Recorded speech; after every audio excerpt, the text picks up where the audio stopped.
Seth Lacoué, je pense que c'est ça. Seth Lacoué du Parti libéral, OK? C'est elle qui questionne Éric Kerr, là, notre ministre de la cybersécurité.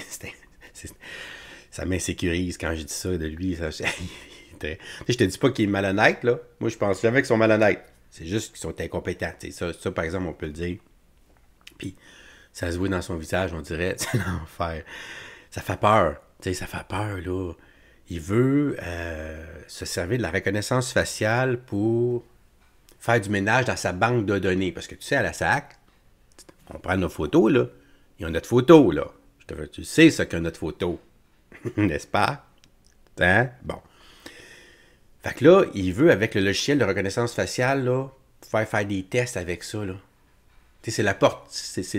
On commence comme ça avant qu'après ça, là, on peut vraiment aller avec les caméras puis la reconnaissance faciale. Donc, madame, on va l'écouter, là. C'est sûr que c'est stressant un petit peu de l'entendre, monsieur Kerr. Elle pose des bonnes questions, puis on sent qu'au moins que les oppositions ne sont pas là. Ah oui, let's go, vas-y plus vite, puis vas-y plus fort. Là, sont là, hey, tabarnouche, ça fait peur, t'es sûr que tu vas aller vers ça, tu sais. Fait qu'écoutons, là, à l'Assemblée nationale, le 26 mars, le questionnement de Mme Seth Lacoué à M. Kerr au sujet de la reconnaissance faciale, toi. On a appris aujourd'hui que le projet d'utiliser la technologie de la reconnaissance faciale, qui avait été mis sur pause dans la foulée du fiasco SACLIC, renaît de ses cendres. On sait que l'utilisation de cette technologie suscite des enjeux très importants de protection de renseignements de protection de renseignements personnels, la vie privée, la sécurité de l'information. On sait que cette technologie, ce qu'on apprend, c'est qu'elle sera utilisée en premier lieu pour démêler la banque de photos au sein de SAC, mais on sait que c'est la porte d'entrée au système québécois d'identité numérique et que ça peut servir dans différentes plateformes gouvernementales.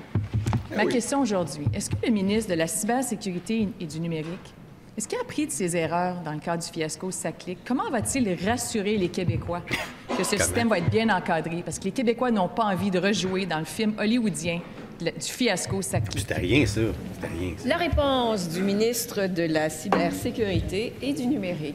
Merci, Madame la Présidente. Donc, d'entrée de jeu, dans la question, il y a une partie de la réponse. Effectivement, le système qui est évalué est un système utilisé pour de la gestion documentaire. Ce qu'on veut, c'est faire un ménage dans la banque de photos de la SAC pour en assurer l'intégrité et pour en assurer la sécurité. Donc ça, je pense que c'est une bonne nouvelle. Maintenant, la question m'étonne un peu de la part d'une avocate législateur parce qu'il existe au Québec la loi concernant le cadre juridique des technologies de l'information, qui fait en sorte que personne ne peut avoir une banque de données biométriques 160 jours avant son utilisation, en aviser la CAI, première étape. Deuxièmement, cette loi-là donne à la CAI, évidemment, le pouvoir d'enquêter sur les dites banques de données biométriques. La CAI peut ensuite faire des recommandations et la CAI peut aussi prendre ou émettre des ordonnances.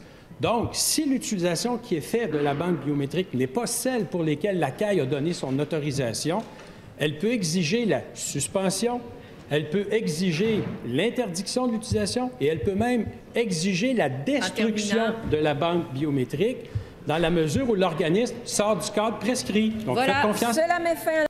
Donc, ce qui nous dit, c'est qu'il y a des organismes qui vont pouvoir se servir de cette technologie-là. Là. Il faut juste qu'ils demandent la permission, qu'il dit. Ah ouais.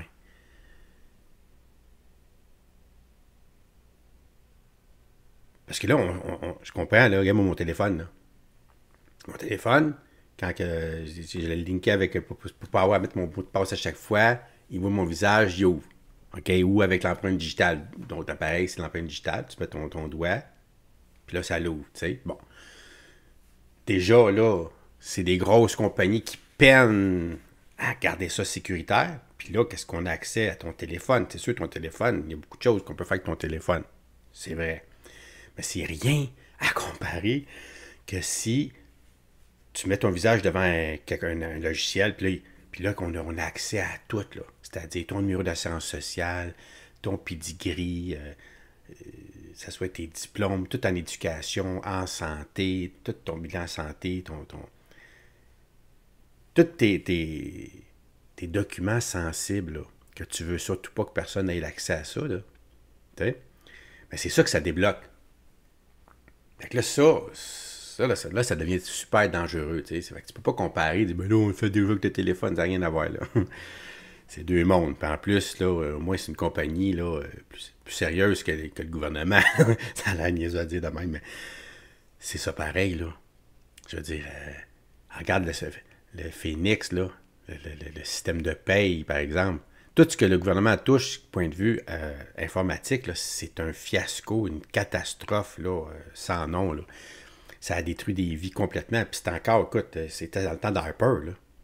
Il était supposé de régler ça quand il est arrivé en 2015. Je te fais remarquer, on est en 2024. Là, ça fait quasiment 10 ans de ça. Qui s'est fait télé parce qu'il y avait un gros problème avec Phoenix. Puis il n'a pas plus réglé encore à l'heure que je te parle. Là. T'imagines-tu? Fait que, quand on parle d'informatique avec le gouvernement, il n'y a rien de rassurant là-dedans.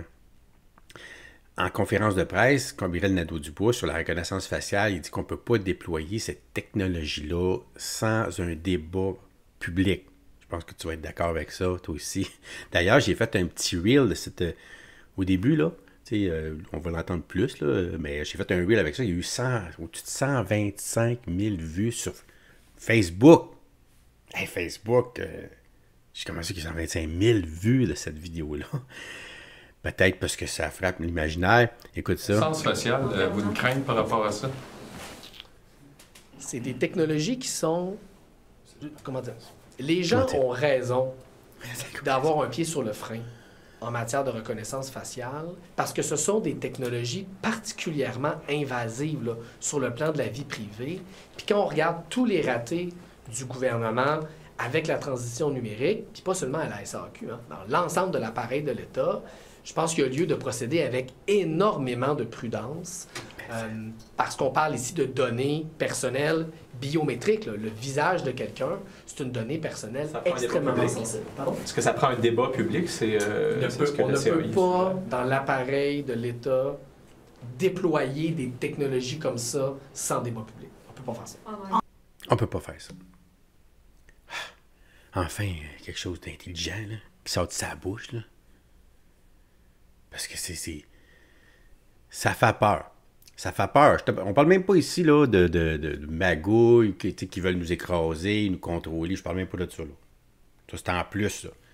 Parce que quand on parle de sécurité, on parle d'identité numérique. C'est la première chose qu'on parle. La seule affaire qu'on parle qui nous fait peur, c'est nos données. Ouais, mais là, on pourrait se faire hacker nos données. Puis là, on pourrait... C'est vrai qu'il faut y penser. Puis c'est épeurant.